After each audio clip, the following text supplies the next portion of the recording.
Welcome, Al and Jim.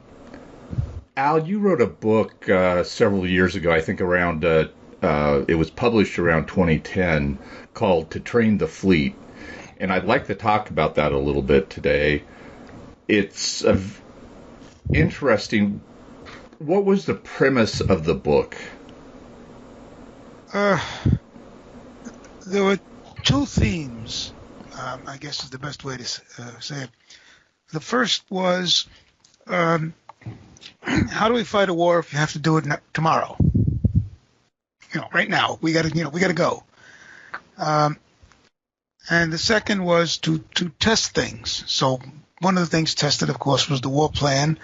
The other was they would bring in new technologies like airplanes and aircraft carriers and experimenting with new ways of organizing the fleet. Like if you look at the British Grand Fleet at Jutland, it's organized in a box. There are several lines of battleships, one next to the other, and it's a big square thing. And if you look at the way the U.S. fleet is operating in World War II, it's like a blob. It's a series of sort of circles. But that series of circles was developed through a lot of experimentation because it made moving into action faster. And it took a while to figure out how to do that, because it involved a lot of complex communications and a lot of training. And then there were experiments in radio communication. They were trying to figure out a way to communicate using underwater radios, so to speak. Now that didn't work, but they didn't know that until they tried it, And then there was just to see, the fleet had to operate for days and days, sometimes weeks at a time, under more or less wartime conditions. How did this affect, everything? Resources, fuel consumption. How do you refuel at sea? That was a big, slowly developed during every one of these. Over something like 18 years, they did 22 major maneuvers where basically almost the entire fleet was out there pretending to have a war with half the fleet against the other half of the fleet. Even so, it's like a refined techniques that we take for granted, like that in the Second World War. In the Second World War, if you sent a letter to your son in the fleet, he would get it. They actually had worked that out already during the maneuvers. Or what do you do with the fleet's garbage? No one paid attention to it. And then during the maneuvers one evening, this admiral goes out onto the quarterdeck of his battleship and is having a smoke, and he casually watches as the cooks come up and throw overboard all sorts of slop and whatnot. And he's sitting there, and in the moonlight, the garbage is slowly drifting back through the wake of the ship, and he suddenly says, "Gee, somebody could follow us tracing our garbage." So after that, the Navy introduced garbage grinding facilities where you took the trash and you ground it up into a slurry and poured that into the water, and of course that quickly dissipated. So the idea was to get the fleet ready to fight at the drop of a hat, and to, as we're practicing how to do that, how to do the fighting, think of ways that we might improve our ability to do the fighting. That's kind of it in a nutshell. So what did they learn about aircraft carriers? Because, we still were battleship heavy at the start of World War II until after Pearl Harbor. Well, actually, that's not true. One of the myths the airmen, especially the Air Force airmen, of course, put out, and then there was that terrible picture with, gosh, I can't even remember now, which made that claim. But in fact, in the very first maneuver in which airplanes were used in the series of 20-some exercise, they designated two battleships as pretend aircraft carriers. and each battleship, this was one of the standard practices. This was a pretended attack on the Suez Canal by the enemy, who was almost always Japanese, from the Pacific. So these two battleships are designated as aircraft carriers, and because we don't have an aircraft carrier. And in the course of the maneuvers, they sailed down the Pacific coast from San Diego and approached Panama. And each battleship launches one seaplane, and the seaplane is a stand-in, of course, for a squadron of aircraft. And the seaplane makes various attacks, and are scored as, yes, this was successful. You disabled some of the locks, you did this and that. In the after-action report, the commander of one of the battleships gives an outstanding critique of the exercise. He points out that we should have launched the attack at dawn, because it would have given us more of the element of surprise. He made some comments about how escorts should be provided and so on. Most battleship generals had come to recognize that the day of the battleship was not necessarily past, but that this newfound thing was going to help us fight. And in fact, the most famous of the early naval airmen, Admiral Reeves, was a battleship guy. He had commanded a battleship. Then he went over to aviation, and he was the guy who taught the Navy. In fact, he was more daring than the airmen in trying to figure out what you could and couldn't do and how you would operate an aircraft carrier. There's a famous story in which he's on the Langley, and the Langley only has 14 planes because they line them up neatly on deck. So he shows up one day with another dozen or so planes, I forget how many, on the dock, and he proceeds to have the entire crew, including the officers and himself, in their shirt sleeves, heaving planes around on the deck so that they can create, the sort of weird integrated puzzle of planes that we see sometimes in pictures of World War II carriers, where there's dozens of planes lined up, sort of like a picture puzzle. And the airmen, no, you can't, and you can't put 20-something planes on her. Well, he found out that you could, and it was just by getting up there and doing it. And he did a lot of other similar daring stuff that you would do. So they actually did think, there were a few guys that, no, nothing's going to hurt us. Meanwhile, of course, torpedoes had already proven that they could sink battleships, so we got this problem with submarines. And as the carriers came on, they became more and more daring in their experimentation. They still thought, as did the Japanese, that there would be that the carriers were a partner or slightly inferior to the battleship, that they were going to find the enemy and they were going to soften up the enemy, and then the battleships would come in and shoot them up, and then the planes the carriers would take over and sink what was left as they were running away.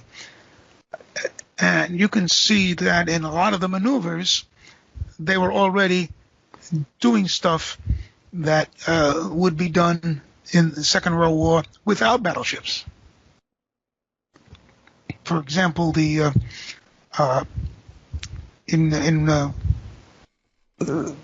began to build the task force around the carrier because of its value. And although initially the carrier would maneuver independently of the fleet when launching planes, they reached a point where they would move the whole fleet. So that because the carrier has to move the plane, move into the wind to launch planes. So they were really, experimenting, and you read the critiques, and frequently the battleship guys are saying really making positive recommendations for the use of carriers. One of the things that we need to remember about the Navy in those days was everybody was basically a battleship guy, including the aviators. Everyone began as a surface warfare officer. Then if you got your wings, you become an airman. But you could, in the course of your career as an airman, find yourself commanding a destroyer for a while, and then going back to commanding a fighter squadron or a carrier group, air group, or something. And that was extremely important. Nowadays, the Navy is kind of stovepiped. They have the aviation community and the submarine community and the surface warfare community, and then various supporting communities. But in those days, you would find people literally going back and forth. In World War II, let me see. The guy who was the commander of Lakehurst when the Hindenburg blew up was a well-known Navy airshipman who had actually commanded one of the big airships at one point, and had been assigned to the Hindenburg for one or two of her trips. During World War II, he commanded a cruiser. And there are other cases of airmen doing the same thing. That never happens today, of course. So they understood each other's. Well, the surface guys didn't necessarily understand the airmen that well, but because the airmen were fully cognizant of how surface warriors thought, they could bring them on. And you see, as a good example, Fletcher, the only man in history to command in 3 carrier battles, who was often criticized by airmen for being cautious, did not lose his battles. Now that's something to be said. He was a battleship guy. He was cautious because he had to be cautious because he understood the limitations of the fleet at that time. There were no tankers. One of the things you'll read in criticisms of him is he was always stopping to refuel. Well, yeah, because he only had one tanker, and if the tanker goes, the task force goes.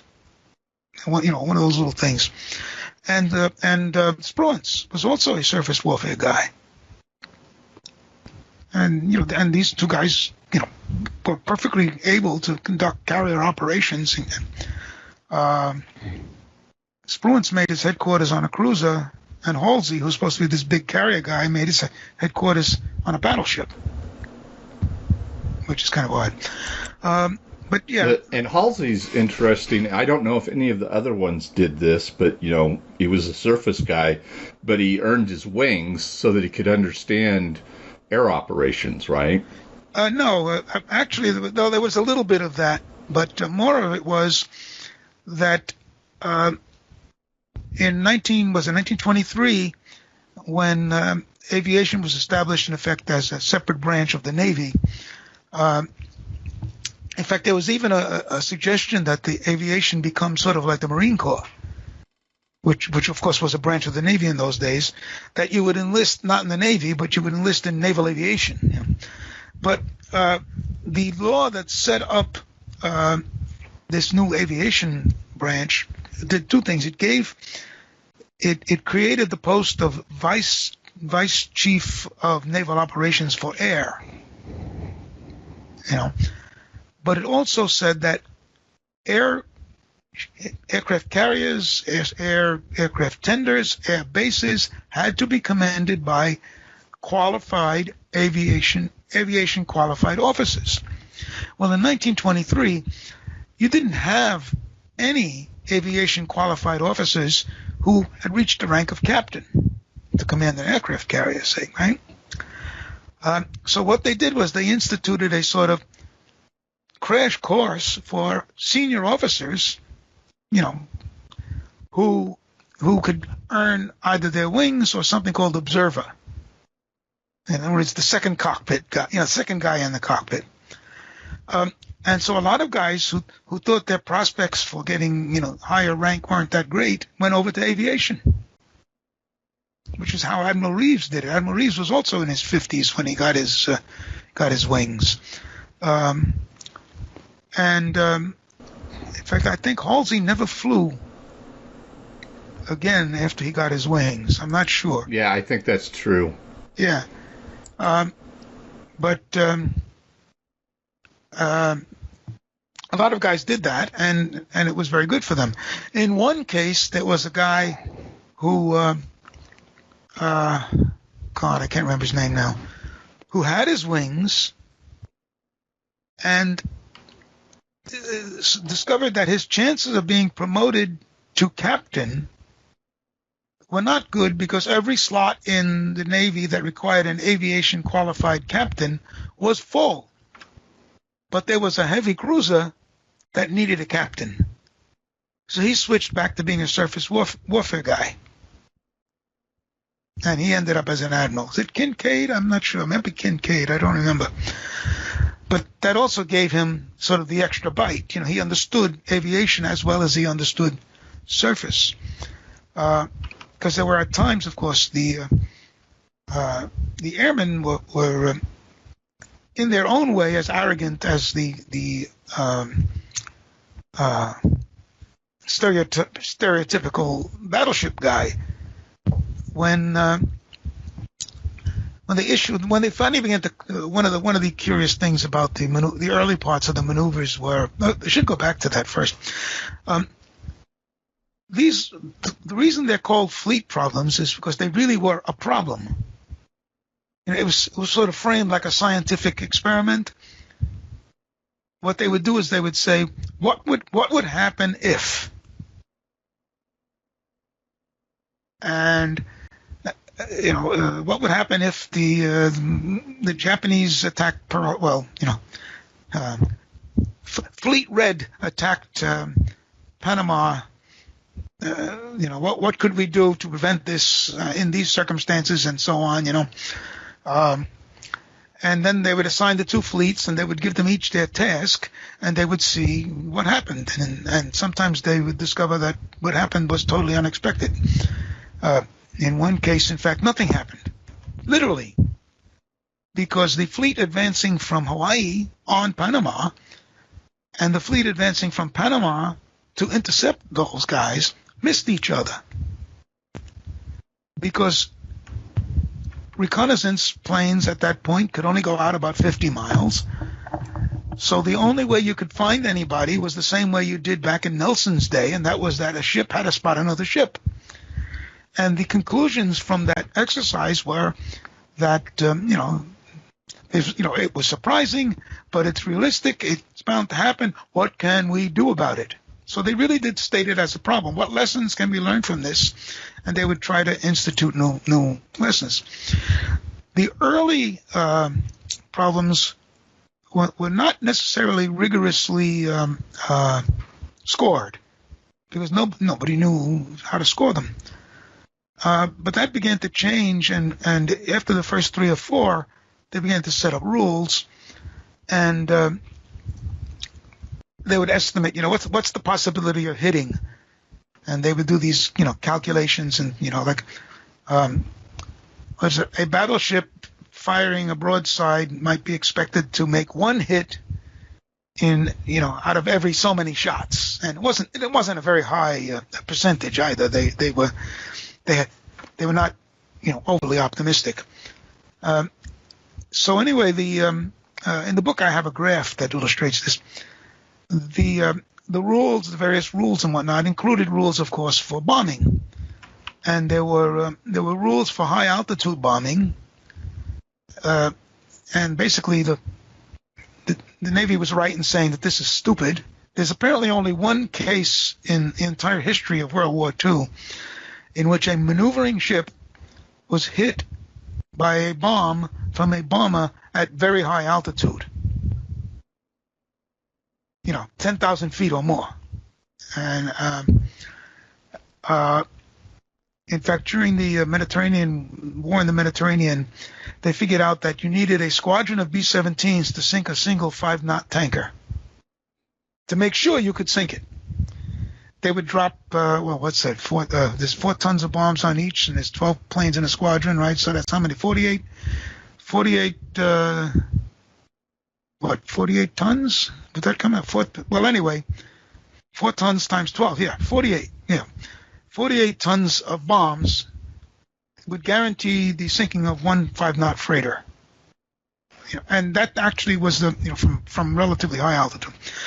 So anyway, the airmen, of course, were very upset about this, and they wanted more liberal rules. Well, it turned out that the rules as established were even the ones that the airmen said were wrong were still more optimistic than actual practice in the Second World War, even for dive bombing, which was the one that came closest to being the same as was in the final set of rules. So they had these rules for that thing. Let's see what other. There was no script. Basically, each side got its directions and said, your job is to, surprise Pearl Harbor sometime in the next 2 weeks. And the other side is, defend Pearl Harbor, defend Hawaii, actually. And they didn't do that very well. And I forget how many times the fleet conducted surprise attacks on Pearl Harbor. In fact, once they did it twice during the same maneuvers. They hit it, went away, came back 2 or 3 days later, and hit it again. And they were not prepared both times, which tells you something. So they would get out there and do these maneuvers and try to figure out what was the most optimal way to do things. Now, the interesting thing is that their budget was extremely tight because this is the 20s, and everybody's cutting the budget because all this money being wasted on national defense should be invested in the stock market, which is doing great. So they kept cutting the budget and cutting the budget. And then, of course, the crash comes and they cut the budget some more, which had positive effects in some ways. So the limitations on the maneuvers imposed by the budget cuts actually proved useful in some ways because it sort of allowed maneuvers to be done as if we'd just taken a big hit. In 1 year, for example, the least complex of all the maneuvers, I guess it would have been, they had 2 aircraft, the Saratoga and the Lexington, with small task forces, which by then had already been defined as a couple of heavy cruisers and some destroyers, which is what basically, we go into the beginning of World War II with. And the idea was that the 2 carriers would conduct a series of raids on the west coast from Hawaii. One of them would hit San Diego, San Pedro area, while the other hit the San Francisco area. And then the 2 would proceed so that the first one would go from San Diego, San Pedro to hit San Francisco a second time, while the second task group would go up and hit the bases up in Washington. So the maneuver did several things. The first was that they discovered that aircraft carriers are extremely vulnerable to battleships, because the range of your planes in 1930 whatever was not enough.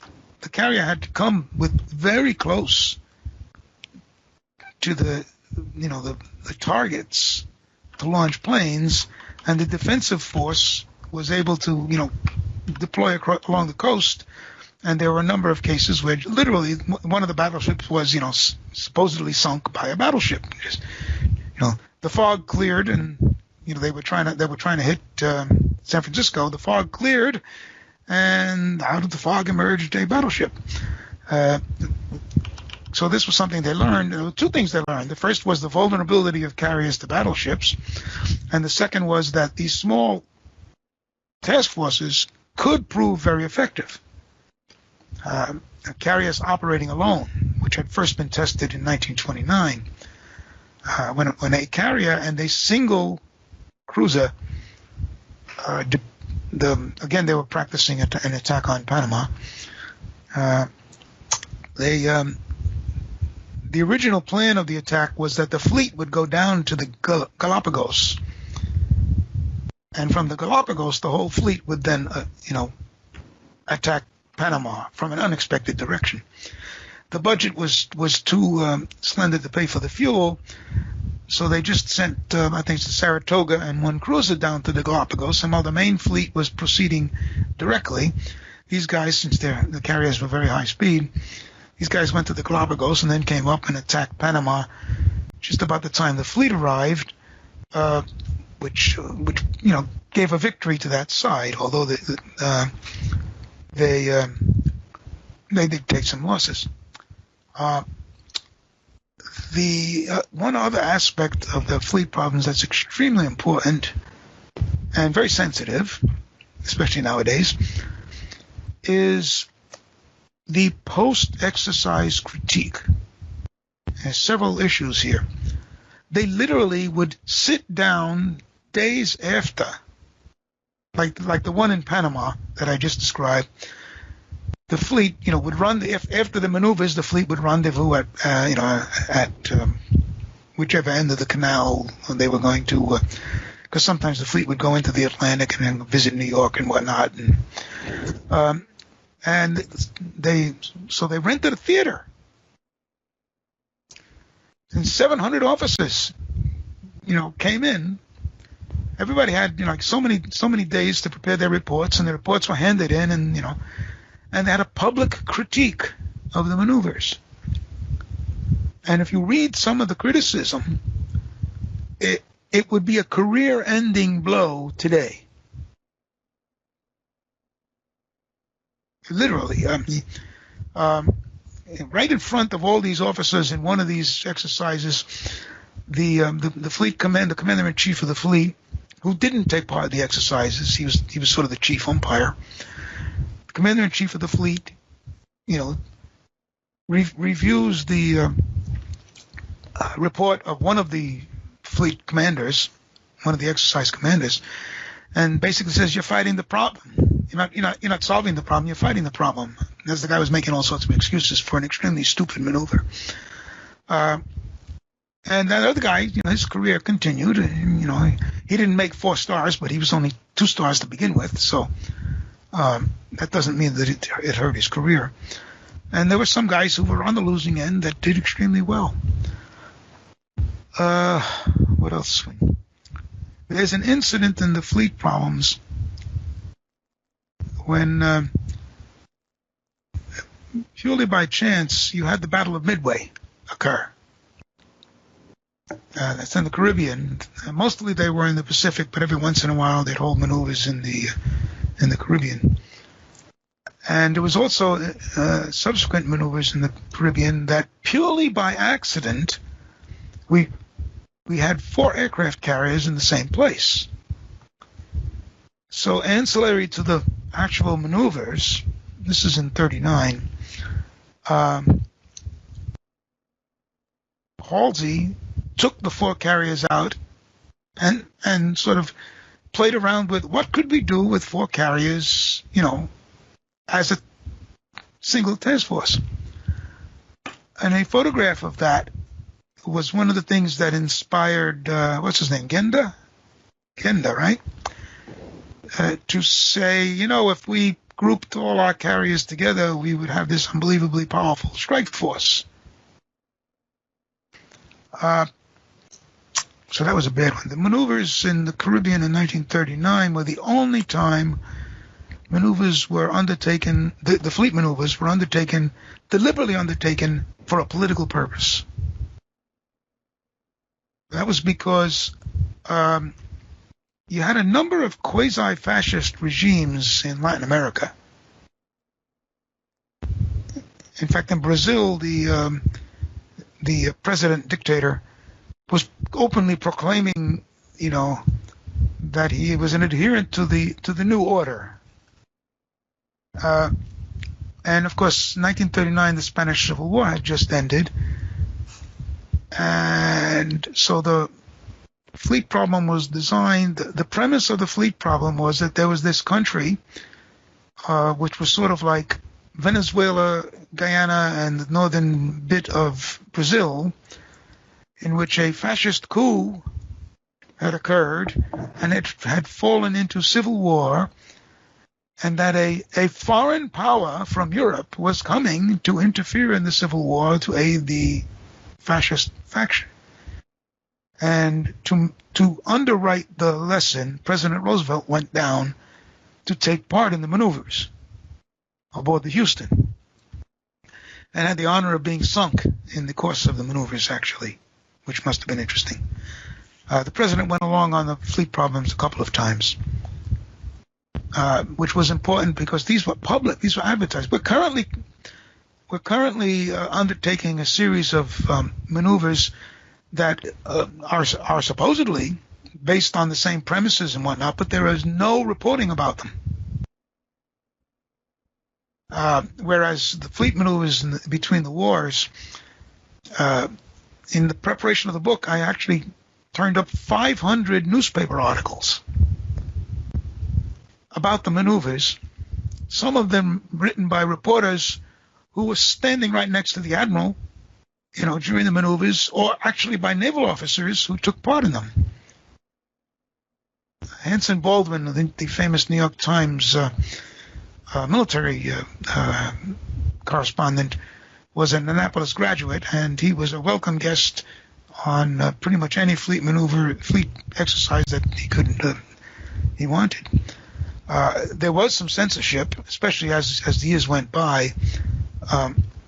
In the early ones, there was virtually no censorship, but beginning about 1930, they began to realize that some things, especially carrier deck operations, had to be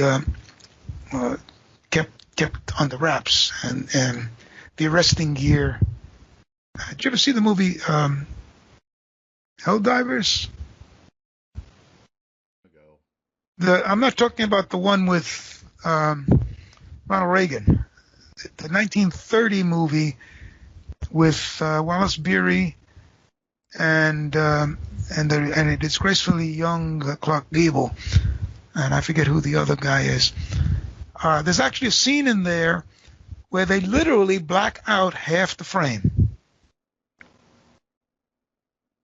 as they're showing the planes landing. That was to conceal the cabling and whatnot. That film, by the way, is an excellent example of how the Navy thought a major sea battle would be fought at the time. And you actually see their thinking. The planes are out there softening up the enemy ships. The battleships go in. The submarines. There was this crazy idea that submarines might take part in fleet actions. While the battleships on the surface are slugging it out, and the planes are, the submarines would be sneaking around underneath, trying to torpedo the enemy, which didn't work. But the picture is very good for showing that. But the current crop of fleet problems, you never see anything in reported about them. And I received one phone call when someone called me and said, "You wrote the book about the fleet problems. The Navy is starting a new set of fleet problems. What's your clearance?" And my clearance had just expired. And that is the only thing I ever heard from the Navy about the fleet problems since. Which I think is actually kind of silly because, yes, I don't have a clearance, so obviously I shouldn't be allowed to see a lot of stuff. But that doesn't mean that there isn't stuff I could see that I would suggest, hey, they tried this in, 1928 or, in fact, one of the things I mentioned in the book in talking about all the experimentation that they were doing, they did a lot of, work in electronics when they're trying to figure out how to do things. And a lot of it didn't work. And it occurred to me while I was doing the book that did it not work because the concept was totally wrong, or did it not work because you just didn't have the technology to make your idea work? All of it might have worked, and we might have better stuff to do the same thing, so it doesn't matter. But it was one of those things. But yeah, So I want to draw Jim into this conversation. What sort of fleet problems should the fleet be running today? What would they be testing out? What would they be looking at? Or, from your perspective, what should they do? Well, some results of the contemporary fleet problems have indicated that they're concentrating on China, and that they feel there are some serious problems with, like Al pointed out, technology which nobody has really seen used yet. Now, we've covered a lot of this in Strategy Page, which is unclassified, and one of the biggest things is the ballistic missile that can basically act like an anti-ship missile with the terminal homing technology, where once you get the general location of the target, you don't have to get the exact location. And we describe how you use Earth sensing satellites, which are available, and how they work, etc., which the Chinese already have up over the Pacific. And but the key unknown was the terminal homing. Now, we had developed that technology in the 1980s and deployed it in the Pershing missile. And I did several unclassified appearances on TV explaining why this was important, because it was basically about one of the Russians' worst nightmares, namely decapitation attacks. They kept secret where their wartime command bunkers were, but we made it known, often through egregious leaks, that we knew. And that in one case led to the rapid construction of a new and more secret, bunker. But at the time when the Pershing missile was deployed to Europe with this new terminal homing technology, which had been proven, in tests, and the Russians knew that, they were terrified that if they went to war with us, their leadership would disappear, because we had a ballistic missile, which that's the Pershing was a short-range ballistic missile, that could basically hit a pinpoint target, with a nuclear warhead. We had ground-penetrating warheads, but their bunkers were deep. But they did the math, and they realized a small nuclear warhead that the Pershing could carry would basically collapse these, neutralize or liquidate, as they like to put it, these sites. And they saw that as a secret weapon that was a very real and present danger. Now, there were two things going on there which came up in the Pacific with psychology. The Russians were terrified of American technology. We, on the other hand, in the Pacific, were ignorant of a lot of the Japanese technology, both, in terms of equipment and training, which was a nasty surprise. The Japanese at the same time realized, well, at least the Army did, the Navy didn't, and this was ironic because it was the Navy that was pushing for war and promised that they would do most of the heavy lifting. But the thing is, in the current war games, you have to basically, from what I know of them, and I did work, I didn't renew my security clearance after I got out of the Army either. But they were so desperate, or they basically realized, let's be more practical than people are today. They bring me in, and they'd have the classified stuff going on in one room, and I'd be out in another room with an unclassified version. Sometimes they were using games I designed, for SPI, or published somebody else had designed. And they'd come out and say, what are the probabilities of this classified missile system and what have you? And I realized what was going on. And I says, well, it could vary between X and Y. And I'd mentioned, 2 data points. And I says, and basically, if you really want to thoroughly test for that, basically set up change the probability charts so that you basically can step up and go through as many steps as you want. That's a version of Monte Carlo testing, which the computer geeks in those days were keen on. And they said, okay. And that apparently worked sufficiently. And they were able to be used the games that we had already developed. And they knew that the historical aspects of the games, based upon, I think at that point that the most recent combat example was the 1973 Arab-Israeli War. And the Israelis had shared some of their classified analysis of what went on there versus equipment effectiveness and what have you. And of course, all you had to do was look at the new equipment the Israelis started developing, after the '73 war. We did the same thing for the current Hamas war. After the 2014 war, we did lots of pieces, again, all unclassified, but pointing out that the Israelis were doing this, they were doing that. And indeed, 2 of the things we pointed out, one, which was very dull. I mean, we published a lot of stuff. People say, oh, my God, this is boring. But it was the automation of the Israeli air defense warning system. In other words, the alert sirens that would go up and tell civilians to immediately, seek cover. And the Israelis had used their Iron Dome system, which came online. God, what was it? It was about 10, 15 years ago, and they had every time they used it, they calculated the effectiveness and the accuracy of the missiles. Because one of the brilliant things about Iron Dome is, although it uses missiles to shoot down expensive missiles to shoot down cheap rockets, it uses software which basically calculates the ballistic trajectory of each rocket, and then basically predicts where it's going to land. And they have maps which indicate which areas are basically unoccupied. There's no residential areas or no military targets, and these Iron Dome will ignore. And that often is like 80 or 90% of the incoming rockets. But the 10% or 20% that are going to hit a residential area or a military target, they will intercept. And they intercept those initially at about 80-85% the time, and now it's 90% or more. And that's why the Hamas fired about 4 times as many rockets in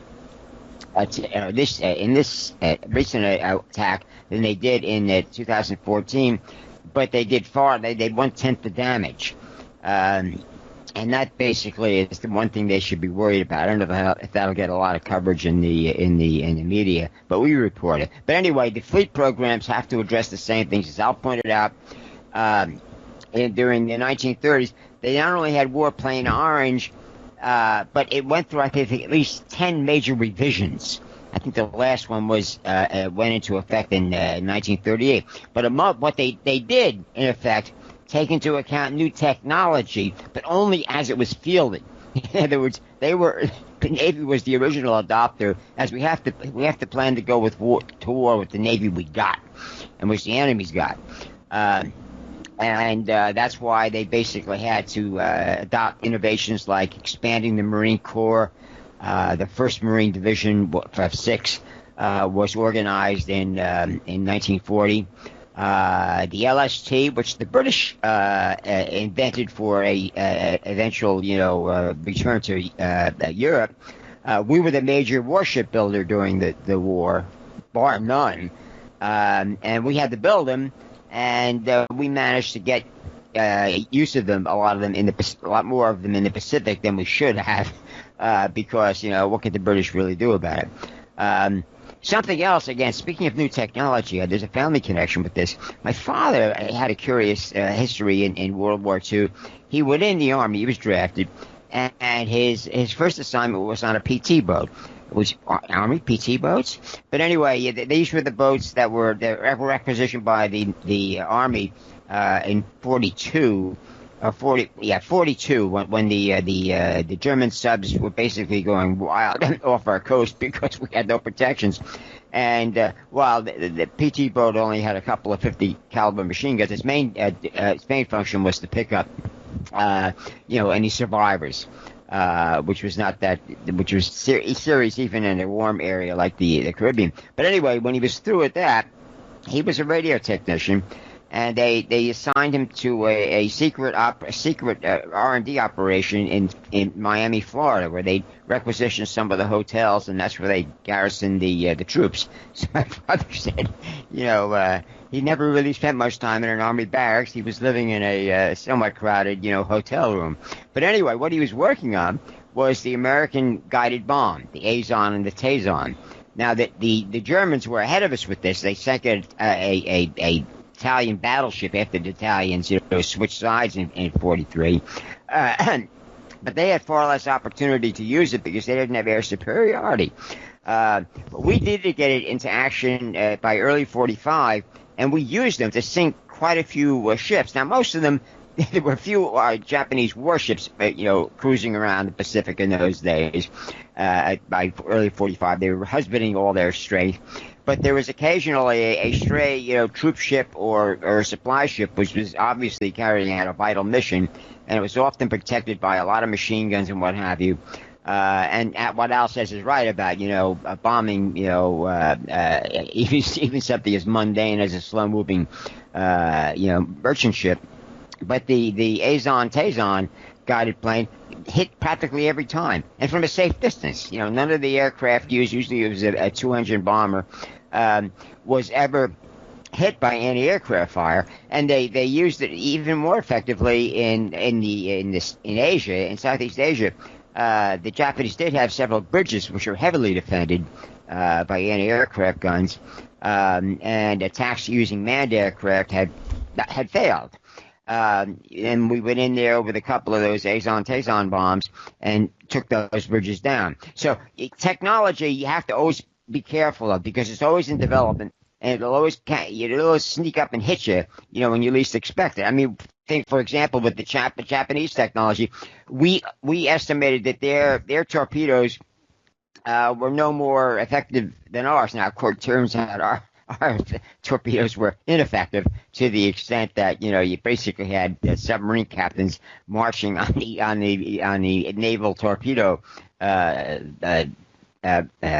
bureaucracy where it was in Washington, complaining that this thing does not work because the bureaucracy said, "Oh no, of course it works," but it turns out it didn't work. They had to modify. But in the meantime, the Japanese had developed a heavier torpedo, which was very reliable. In training, they had also developed again something we missed.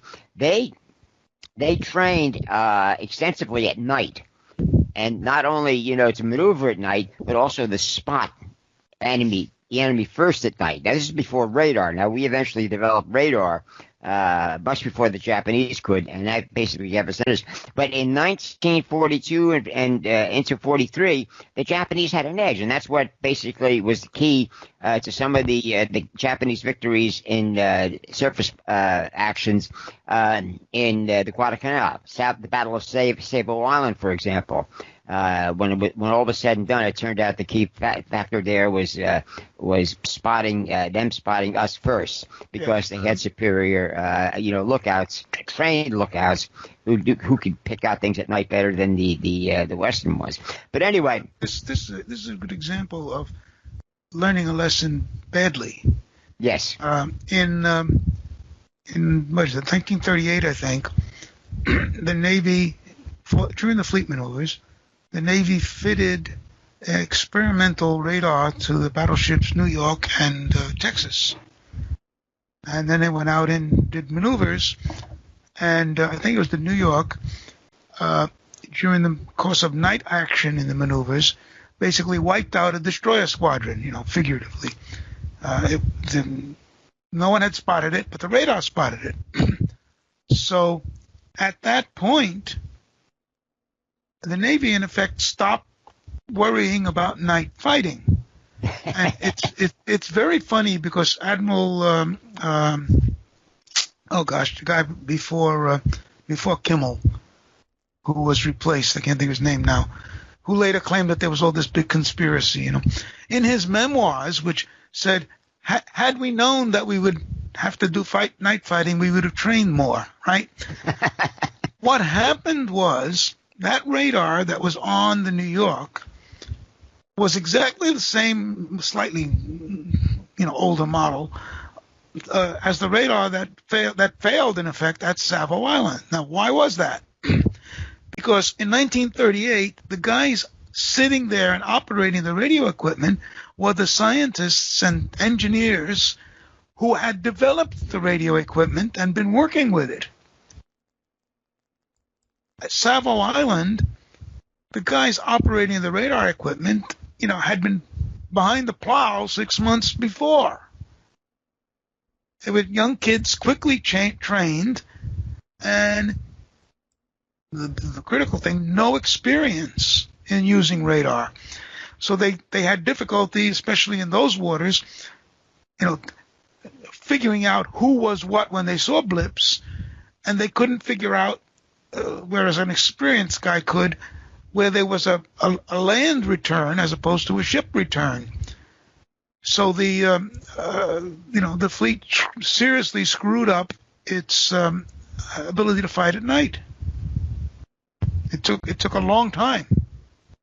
Yeah, this training angle is something that that continues to this day. For example, after that couple of decades of embarrassing failures, the industry would develop a new weapon for anybody, the Army, the Navy, the Air Force, and demonstrate it just like Al described. And the services, especially the Army and the Navy, learned the hard way that a weapon isn't ready for troop use unless it's been tested with the troops in a realistic exercise. And those tests, as it were, often had to be repeated several times, much to the dismay of the contractor and much to the pleasure, so to speak, of the military, because they realized you can't trust promises. You're not going to, basically it's a matter of life and death. Now, that's something that has always been contentious ever since. The contractors have since come out with computer simulations, which they swear up and down are an adequate substitute for, taking their expensive baby out there and letting the troops, mess with it. And failing to realize the irony, that's exactly what they were supposed to be developing, a soldier-proof or a sailor-proof, piece of equipment. So some things never change. I think it's human nature. And one thing we have to be afraid of now, that's why they wanted to make sure Al had a security clearance they could grab him by the neck because I think they knew. You and I were, cronies and what have you, and the war game mafia, as it were. We could screw things up because even a realistic war game could point out your problems. I mean, the classic example of that is when we were developing the Arab-Israeli war game before '73, before that war broke out, and we had a scenario for a future war, based upon the current situation. And when the war started, one of the war gamers that was regularly visiting on Friday Night Follies, we knew he was Israeli. He wore a kippah, yarmulke with his tank symbol of his unit, his reserve unit he belonged to back home. And he came to me and quietly said, "Look, I'm under orders. Don't tell anybody." Well, I can now. And he says, they want me to study your game more intensively. I don't know if we gave him a copy of it hadn't been published yet, but yeah, we did. I sat down with him one-on-one, where we could speak freely, and it's how we did this, we did with that. And basically we predicted everything that happened, that the Israeli military planning had not, say. Now that went into the Israeli, after action report system, which is more effective than ours because said, all right, geez, even if a bunch of American game designers could predict what was going to happen to us, we should adopt that technology. They don't care where they get the solution from as long as they get a solution that works. And again, this is still a problem. Al and I encountered this many times with the military, the Navy, and with the Army and the Air Force, because they really believe their own, propaganda a little too much. And I think a lot of the early things we did in Strategy Page was we gave explicit examples of how that worked, and that did convert a lot of people. But unfortunately, it took a decade or more until the converted were usually junior or mid-level officers, and until they became generals, you couldn't tell them directly, and so they would understand, what a problem was. And, so I think by the 90s, we were more respected, and especially after 2001, if they asked me a question unclassified, I gave them as good answer as I could. I never mentioned the classification problem because I knew they had it. I knew it existed. And I basically solved a lot of problems with one usually face-to-face conversation. They didn't want to entrust this stuff, to a telephone or email, especially. So the problem still exists, but the Navy had it solved better than anybody else. The Germans outplayed us, as it were, in terms of land-based war games, but we were the premier, as it were, in the naval war games. The Japanese also had naval war games, which they had to use in order to develop the operational, maneuver of crossing the North Pacific, which is, you think the North Atlantic is rough in rough weather? It's worse in the Pacific. Everything's worse in the Pacific. It's bigger, it's badder. And they realized the biggest risk they were taking was underway replenishment because they had to constantly, refuel. No nuclear carriers. They had battleships with them as well. And their biggest obstacle was logistics, which it usually is. But once they got through, they met one ship, which they expected there might be one or two, and they sank it. I don't know if it was Japanese or not. It didn't make any difference. It's just, it was reported later to, I guess, it was lost at sea. It was in the North Atlantic, in the North Pacific, in the bad weather, and that explains everything. But that just goes to show you that even the Japanese depended a lot on war games. Now, the classic example of how to misuse them was the war game they played for a battle of Midway, or a major air battle which mainly involved carrier aircraft, and their game showed a number of carriers being sunk. And the Japanese admirals watching said, no, that's unrealistic. Let's bring them back to life. And, of course, there was no takebacks in the Battle of Midway. Yeah. One was quite amusing thing that happened. Because these things got in the paper, there were always the usual suspects claiming that the maneuvers were threats of war on both sides of the ocean,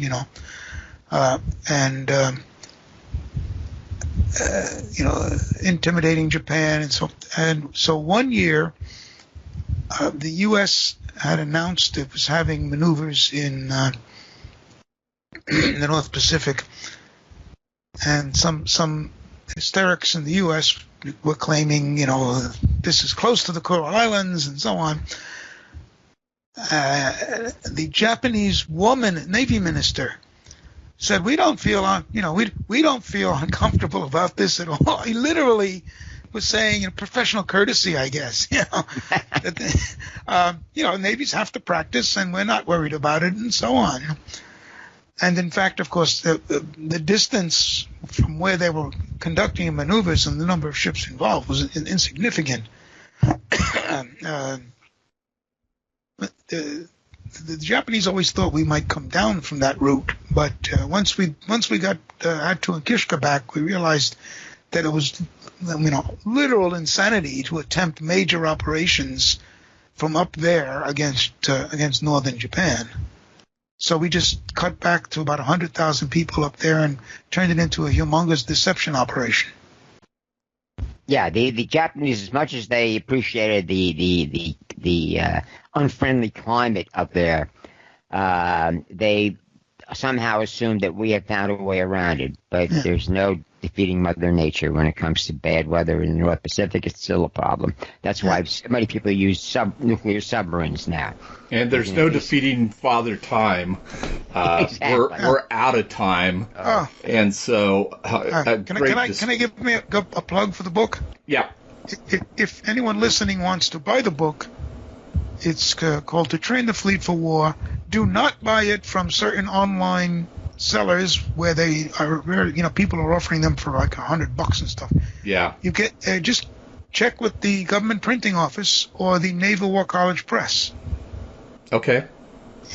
You gave me a copy, Al, and I had much less. I had mislaid it in moving around and like that, and so I'll get myself another copy of it because it's a fascinating subject. I can send you the PDF. I mean, if you. Okay, that'd be great too. Okay. All right. Take care. We'll talk to you both next time. Bye bye.